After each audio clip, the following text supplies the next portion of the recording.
तो आज अपन करने जा रहे हैं एजुकार्ट साइंस क्लास 9th का सैम्पल पेपर 2024 का। ये एजुकार्ट के सैम्पल पेपर हैं, ऐसे काफ़ी आते हैं लेकिन मैं एजुकार्ट की सीरीज शुरू कर रहा हूँ और इसमें साइंस का सैम्पल पेपर कर रहे हैं। सीबीएसई क्लास 9th 2024 का है ये, ठीक है। तो इसमें 10 सैम्पल पेपर हैं। तो आज अपन सैम्पल पेपर फर्स्ट करने वाले हैं इसका।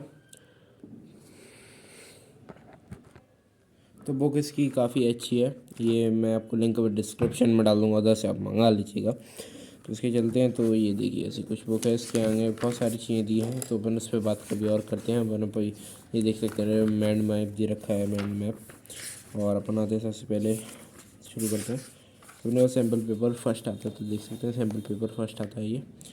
तो सैम्पल पेपर फर्स्ट में अपन क्वेश्चन पहला देखते हैं, तो क्या आता है वो देखते हैं। तो फिर अपना आता है कि कह रहे tincture of iodine has antiseptic property with the solution is made by dissolving.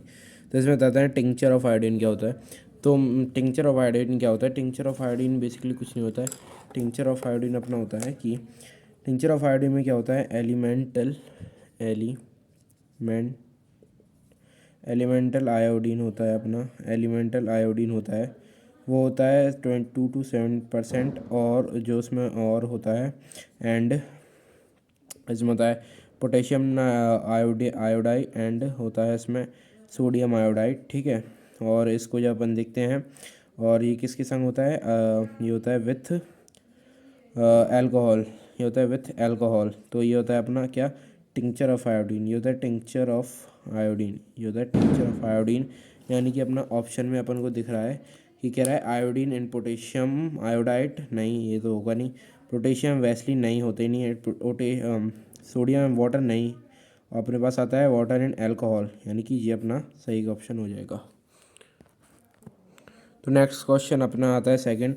The outer surface of some cell are folded into finger like projection as shown in a given figure, which of the following would be the function of the such folded surface.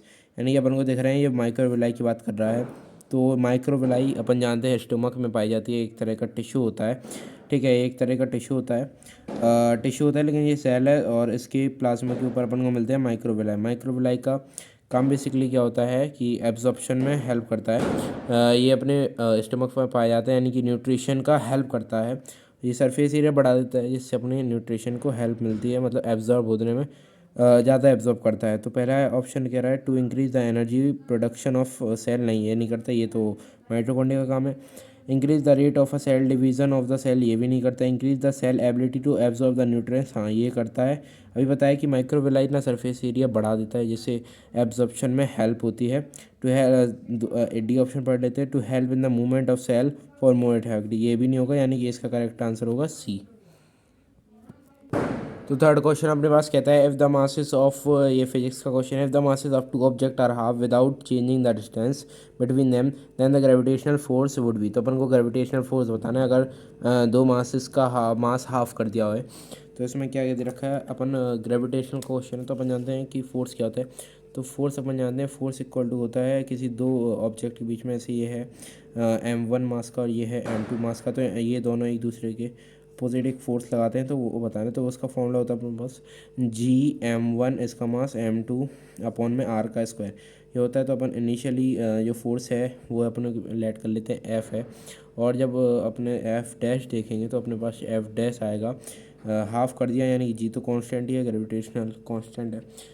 m1 का अपन ने half किया तो m1/2, और m2 का भी half करा तो m2/2 upon में r का स्क्वायर रह जाएगा एज इट इज़। तो अपन ज़रा इसको देखते हैं, तो अपने पास आ जाएगा, इधर लिख देते हैं इसको, तो अपने पास इधर लिख देते हैं, तो अपने पास आ जाएगा, ये इसको नीचे ले आएंगे, यानी कि G m1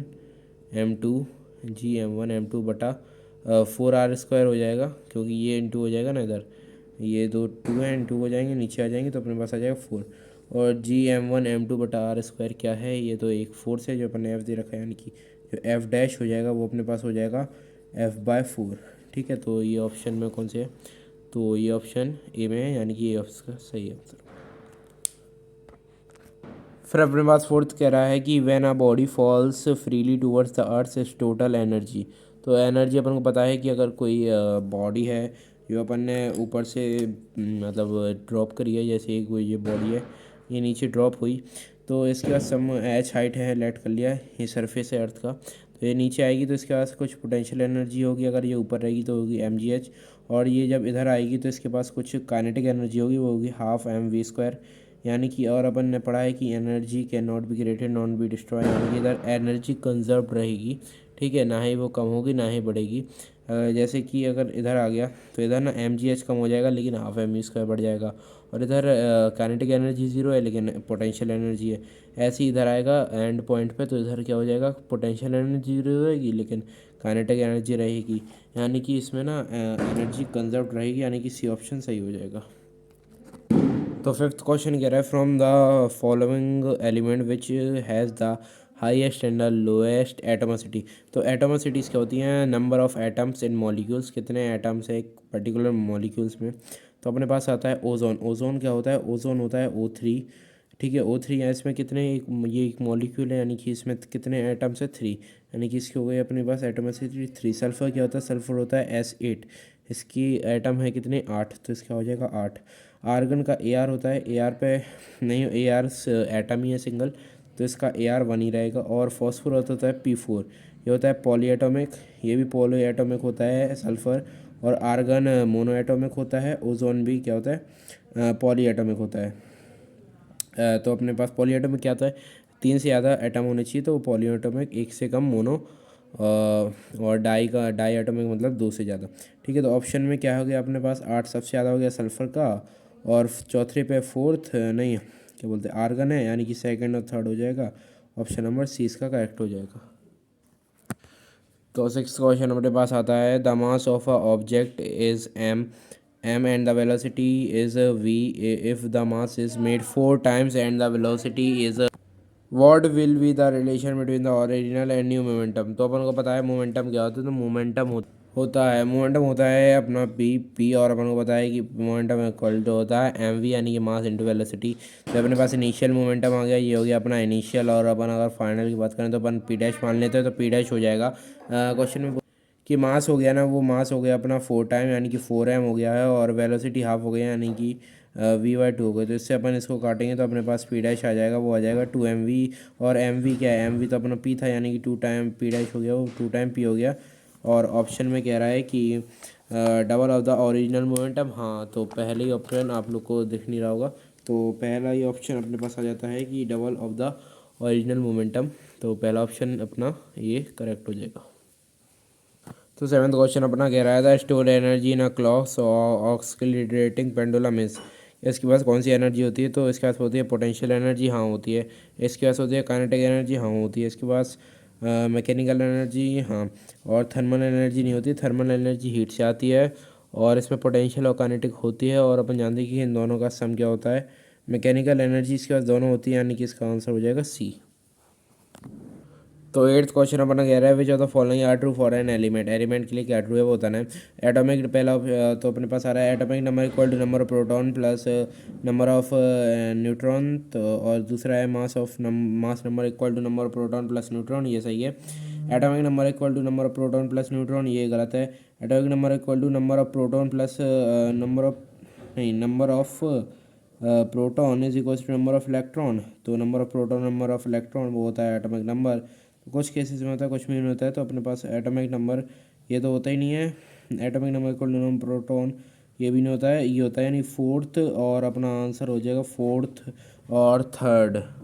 फोर्थ और अपने पास क्या हो जाएगा सेकंड, फोर्थ और सेकंड, सॉरी फोर्थ और सेकंड। तो अपने पास ये मास नंबर क्या होता है p+n, यानी प्रोटॉन प्लस न्यूट्रॉन, और एटॉमिक नंबर किसके बराबर होता है, नंबर ऑफ प्रोटॉन और is equal to number of electron के। तो और ऑप्शन में पहला ये चौथा ऑप्शन अपना सही हो जाएगा। नाइन्थ क्वेश्चन ये रहा है girl stand on a box having 60 centimetre length 40 centimetre breadth and breadth और ब्रिथ है, ये अपने पास 20 centimetre and 3 ways in which of the following cases pressure exert by a box is maximum. तो बताना है, तो इसका आंसर बेसिकली होगा when a breadth and breadth from the base. तो अपने पास फोर्थ ऑप्शन होता है। तो अपन जानते हैं कि प्रेशर इक्वल टू होता है फोर्स अपॉन एरिया, और इस पर फोर्स कितना होगा, जितना उस लड़की का वेट होगा उसके अपॉन एरिया। और एरिया अपन देखें तो अपने पास मैक्सिमम आ जाएगा इधर, वेट अपॉन एरिया हो जाएगा ब्रेथ इंटू ब्रेथ, यानी कि बी ऑप्शन हो जाएगा करेक्ट।